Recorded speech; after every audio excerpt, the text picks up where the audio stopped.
Here are 3 selling trends that you need to be watching out for if you work in sales in 2023 and 2024. Avi, kick us off.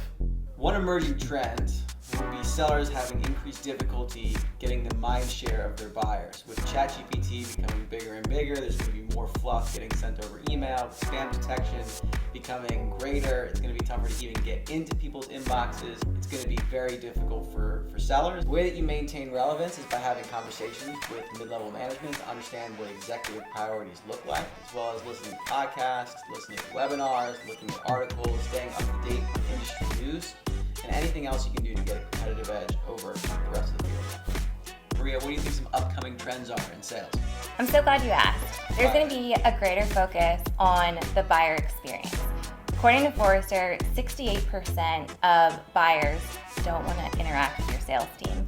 So I think it's going to be really important for us to shift from our very rigid sales process and our steps and being more so focused on how do buyers buy, how do we adapt to each individual vertical and company and help guide them through that process and focus more so, I love the elusive value to focus on. 2 things that you can do to improve the buyer experience overall is, number 1, show up prepared. Do your homework, listen to previous conversations. Don't make buyers repeat themselves. Stick to an agenda and be super respectful of their time.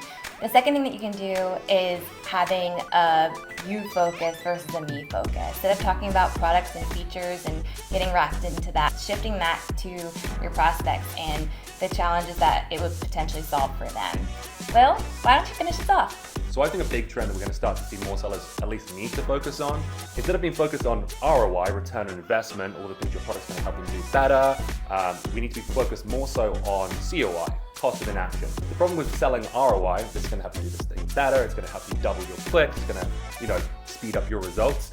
That stuff is often a bet. It's fluffy, it could be ignored, and it could be procrastinated on. If they don't take action or invest in a solution, then they're probably not going to be any worse off than they are today. But when we focus on cost of inaction, we think about the things that are going wrong today or could go wrong today that are going to cost them money. Those things are much harder to ignore because they're current pain points.